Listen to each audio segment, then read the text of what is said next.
¿Se acuerdan que vimos los textos literarios y no literarios? Bueno, los textos literarios y los no literarios tienen grandes diferencias. Pero vamos a partir mirando el siguiente ejemplo. Dice, ¿cuál es la diferencia entre un texto literario y no literario? Miremos una manzana. ¿Qué es lo que ven? ¿Qué se les viene a la cabeza? ¿Cuáles son sus colores? Bueno, también yo podría decir qué es lo que sienten al ver esta manzana o qué les produce esta manzana. Y desde ahí muchas veces separa nuestro género literario. ¿Ya? Como vemos este texto, uno dice, Oda la manzana, a ti manzana quiero celebrarte, llenándome con tu nombre la boca, comiéndote, siempre eres nueva como nada o nadie, siempre recién caída del paraíso, plena y pura mejilla arrebolada. ¿Qué nos dice de la manzana? ¿Puede decir qué características tiene? Bueno, aquí en el texto no literario, en el texto literario, quiero decir, es más complejo la interpretación que se hace sobre un objeto, cosa o un personaje, lo que sea, porque se habla desde una mirada más estética, se habla desde una mirada que tiene que ver desde la mirada que yo siento, que yo miro, que yo observo, mi momento emocional. Tiene que más ver con mi corazón que con la razón, ¿ya? Entonces así lo podríamos graficar. ¿Ya? Esa es una de las características de nuestro texto literario. Pero veamos otro ejemplo.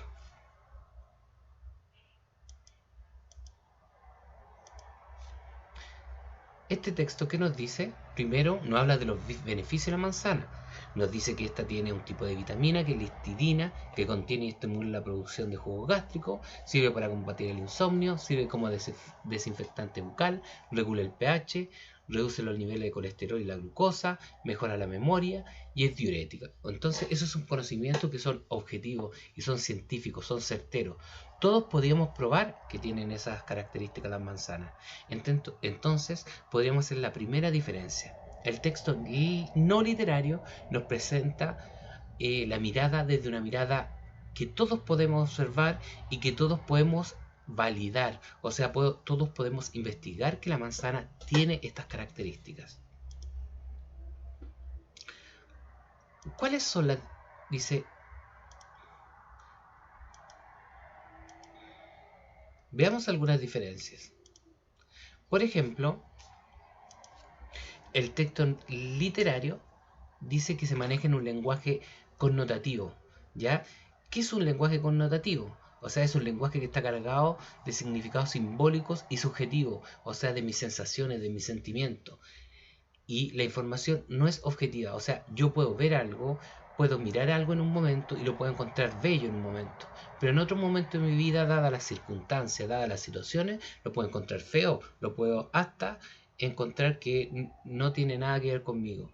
Pero como lo dice el lenguaje connotativo, está cargado, dice, de un significado específico propio, o sea, de la persona, del individuo. Por eso tiene que ver mucho con el género literario, porque cuando un escritor escribe una novela o un cuento o escribe una poesía, está desde su visión, por eso es el autor, ¿ya? En cambio, nuestro texto no literario, ¿ya? Está cargado de un lenguaje denotativo, ¿ya? Este denotativo porque las palabras que utilizan son exactas y precisas. No trata de hermosear lo que está ahí, sino que es un lenguaje objetivo y que todos podemos observar. Dice significar objetivamente y se opone al connotar. El connotar va desde un sujeto hacia el objeto y con una relación de sentimiento y una relación de subjetividad, o sea, desde la persona hacia el objeto. En cambio, cuando nosotros vemos el lenguaje denotativo, está cargado de una visión objetiva. Todos podemos ver esas características, ¿ya? Y se opone a lo otro porque no tiene que ver con el sentimiento, sino que tiene que ver con la razón y lo que podemos observar. Veamos algunos ejemplos. Por ejemplo, hay unos vidrios, una palabra, ¿ya? Que dice ahí nos vidrios, lo llevamos a un lenguaje connotativo que significa nos vemos o ahí nos vemos. En cambio, en el lenguaje denotativo, nos está hablando nosotros, ahí nos vidrios, ahí vemos un cristal, o el cristal de la ventana, o el espejo de la ventana. Bueno, valga la situación, vamos a poner, pero siempre la frase, cuando se nombra un objeto y hay una palabra clave, esa palabra clave todos las tenemos que ver en el lenguaje denotativo. Y en el lenguaje connotativo sería totalmente distinto. Vemos el segundo ejemplo. Dice, ese es mi gallo, palabra clave, gallo, de significado denotativo, animal de la granja. ¿Cierto? Cuando yo le digo, ese es mi gallo, o sea, si nosotros no tuviésemos el conocimiento de que ese es mi gallo, ese es mi ídolo o ese es mi macho, estaríamos, a lo mejor pensaríamos en un hombre, pero si nosotros nos vamos directamente a la granja o vamos a donde un agricultor que tiene gallinas, ese es mi gallo, él al tiro va a darle un lenguaje, le va a dar una interpretación más objetiva a esto porque él está en un contexto. En cambio, connotativo muchas veces son acuerdos que hay entre personas, pero no es lo que todos podemos ver y no es el significado específico de la palabra, sino una interpretación personal o colectiva sobre algo que yo pueda hablar. Vamos a ver hasta el tercer ejemplo, que dice me rompió el corazón. Palabra clave, rompió. Significado denotativo, quebrar, destrozar. En cambio, si nosotros lo llevamos al connotativo, ¡ay! Me hizo daño, lastimar sus sentimientos, o sea, me rompió el corazón. ¿Nos queda claro? Bueno, si no nos queda claro, nos vamos a poner como Mr. Bean, ¿cierto? Sigamos. Antes de comenzar, quisiéramos esta distinción. Primero, el lenguaje connotativo está asociado al texto literario, ¿ya? Y el lenguaje denotativo, que significa exactitud, certeza, veracidad, va asociado al texto no literario. Entonces partiremos nosotros explicando que el texto no literario, ¿ya? Primero veremos unas imágenes, coronavirus. Todos estamos en un contexto hoy día de coronavirus, ¿cierto? Todo lo podemos ver. Es una enfermedad, es una pandemia. Todos estamos vivenciando eso. Acá abajo aparece otro ejemplo, dice cómo usar internet. Lo asociamos como un procedimiento, un reglamento, que también lo veremos un poco más adelante, y una receta, ¿ya? ¿Por qué ocupé estos 4 ejemplos? Bueno, ahora vamos a explicar que están dentro de los textos no literarios. Por ejemplo, una de las características principales del texto no literario tiene que ver con la función del lenguaje, que no es poético. No habla desde una sensación, no habla desde una expresión, sino que habla de algo que podemos observar, algo objetivo. Su lenguaje no es emocional. Su lenguaje es denotativo y desempeña una función referencial. Hablo de algo referencia de lo que todos podemos ver. Por ejemplo, el profesor es calvo. No hablo de que el profesor tiene pequeñas vellosidades en las cuales le brilla su cabeza. No hablo desde y su cabeza brilla y parece un sol y se refleja el sol y todo. No, eso no. Eso lo dejamos aparte. El lenguaje denotativo diría el profesor es calvo. Todos podemos ver que el profesor es calvo. O sea, estoy hablando de mí, del profesor Felipe. Se fundamentan en el mensaje entregado y no en la intención. O sea, no hay una intención de crear belleza, sino algo claro. El profesor tiene el pelo corto. Es un profesor calvo.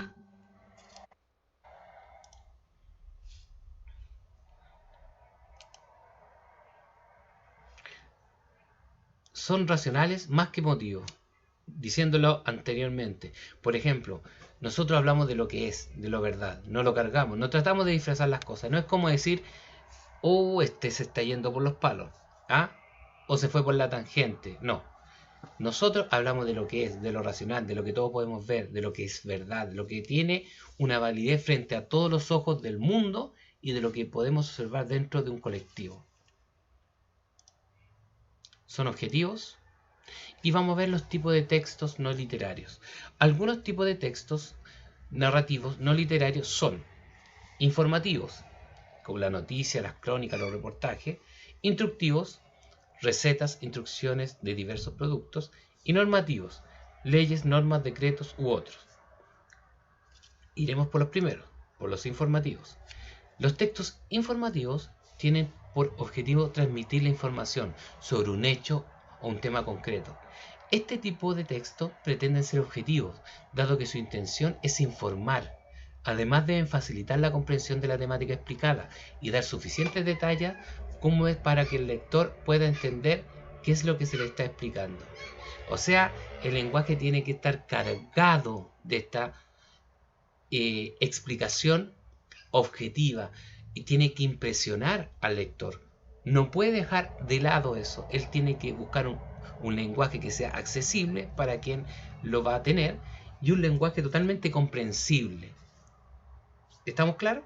¿Podemos avanzar? Tipos de textos informativos. Nosotros veremos en este caso 4, pero explicaremos solamente 3, porque el informe lo veremos en forma más sintética, pero trabajaremos con 3 en este caso, con la carta formal, la noticia, el memorando, y veremos un poco del informe. Primero, vamos a ver la carta formal. Bueno, las cartas formales no son como las cartas coloquiales, ya que nosotros le enviamos a un amigo, que ellos entienden nuestro lenguaje. No, una carta formal se escribe a una persona ajena, a una autoridad o a un medio de comunicación.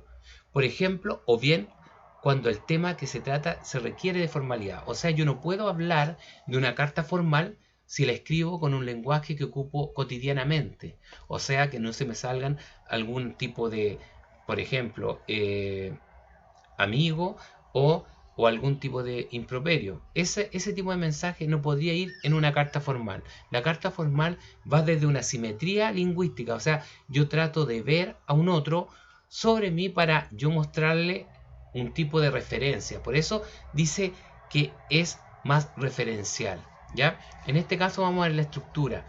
Como ven acá, por ejemplo, la carta formal, primero tiene el nombre y dirección del remitente, o sea, de la persona que lo escribe, ¿ya? Después, bien, por ejemplo, podría decir acá, Felipe Nostroza, Avenida Biel 1616, Santiago. Y abajo, por ejemplo, alguna de nuestros compañeros, Cristian González, Avenida Huamachuco 1532, La Pintana. Le ponemos Santiago, la fecha que corresponde, de donde yo estoy escribiendo, y por ejemplo le ponemos el asunto. El asunto quiere decir de qué le voy a hablar. Entonces, escribo con un lenguaje formal, estimado señor o señores, y van escribiendo el relato, introducción a la carta, o podemos ir de inmediato al cuerpo de la carta. Y cuando ustedes se despiden, también tiene que ir con un lenguaje formal, con una despedida y quien establece la carta, en este caso el mismo que remite, o sea, Mariana Cruz, o en este caso sería yo, Felipe Nostroza.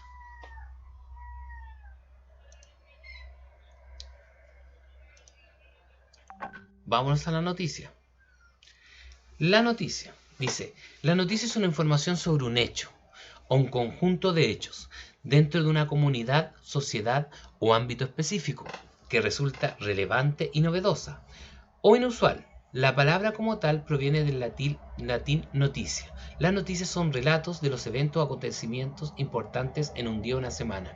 Una noticia es algo que sorprende. Una noticia es algo que tiene que ocurrir en el momento. La noticia no pasa, yo no puedo escribir una noticia que pasó hace un año. La noticia tengo que escribirla en el momento, ¿ya? Y tiene que ser sorprendente para el lector y llamar desde ahí a que el lector tenga una intención para leer. Por eso encontramos dentro de nuestro diario La Cuarta, que es un diario que dice el diario popular, porque lo lee mucha gente. Su lenguaje es más cercano, su lenguaje es de la cotidianidad, es más cercano a la gente, ocurre con hechos que nos pasan a nosotros en la vida diaria. Entonces por eso la gente lo compra en demasía o lo compra mucho. Por ejemplo, y la estructura de la noticia también tiene una estructura muy parecida a la de la carta, pero va cambiando sus nombres. Por ejemplo, aquí dice epígrafe ante título, o sea, se habla del tema, ¿ya? Pero en una síntesis, antes de llamar la atención. Después viene el titular, descubren ciudad más antigua de Europa. O sea, aquí estoy como entregando el anzuelo y aquí para poder, entre comillas, darle la comida al pez para que ¡pum!, caiga en el tema de la noticia.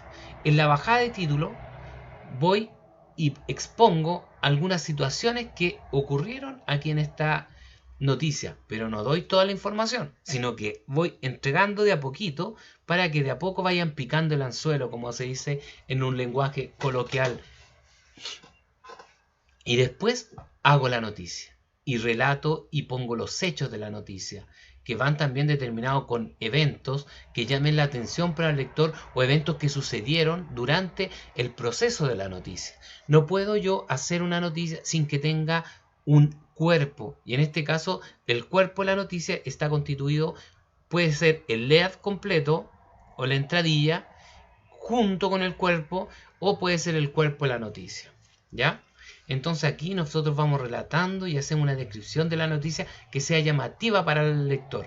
La noticia no tiene que ser extensa, la noticia tiene que ser acotada, sin embargo, tiene que llamar la atención de la persona que nos está leyendo. Y nos vamos al memorando.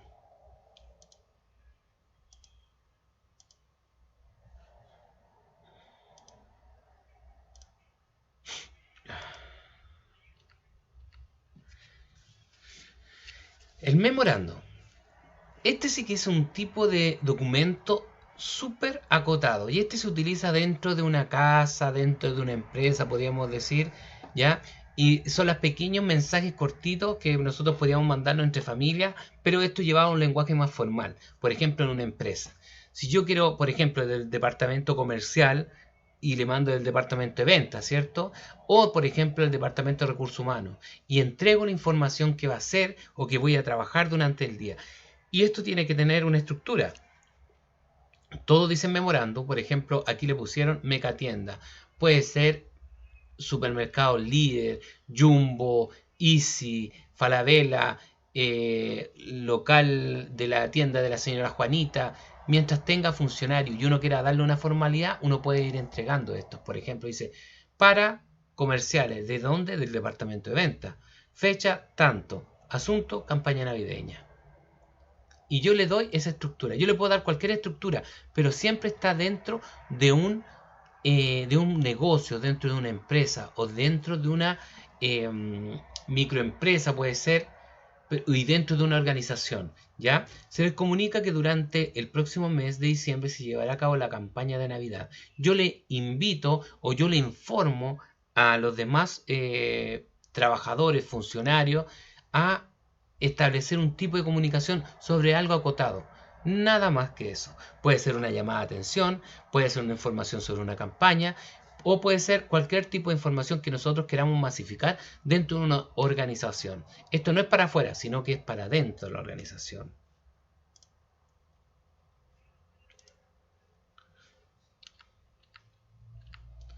Y por último, el informe. ¿Qué es un informe? Dice, es un documento que se utiliza para dar a conocer un resultado de un trabajo. El texto del documento lleva capítulo, apartado, concepto específico o simplemente el nombre de cada información. Esto, chiquillos y mis queridos chiquillos y chiquillas, esto lo vamos a ver después, si Dios quiere, cuando volvamos a ingresar al colegio. La idea es que nosotros podamos, en este caso, verlo al ingreso porque es más complicado, pero sí vamos a trabajar sobre los tres anteriores, sobre la carta, sobre el memorando y sobre la noticia. Y eso yo se los voy a dar después, cuando nosotros le envíe junto con el video, les voy a enviar una pequeña guía donde ustedes puedan confeccionar una noticia, una carta formal y un memorando. ¿Ya? Esto va a ir también evaluado, chiquillos. La idea es que ustedes vayan trabajando en esto y vayan conociendo esto. Recuerden cosas importantes, por ejemplo, que la carta utiliza un lenguaje formal. Podemos visualizar una carta, podemos tener de ejemplo una carta. La noticia va a tener que ser de un relato de tu vida, algo importante que ocurrió en tu vida, con un título, epígrafe, enleado o entradilla o cuerpo también. Y la idea es que nosotros podamos hacer algo interesante para nosotros. Y un memorando también, pero lo vamos a hacer dentro de nuestra familia. De mamá para papá, de mamá para hijo, de hija para sobrino, de hija para primo, así un sinfín de cosas. La idea es que nosotros lo vayamos practicando dentro de nuestro hogar y también lo podamos hacer para que nosotros vayamos practicando un poco lo que significa la redacción y la comprensión lectora. Espero, chiquillos, que esta clase les haya interesado. Después vamos a ir con la segunda parte. Recuerden que solamente estamos viendo la primera parte de los textos no literarios, la parte de los textos informativos, ¿ya? Así que les mando un abrazo gigante y cuídense. Mire que de esta salimos todos. Un abrazo, chao.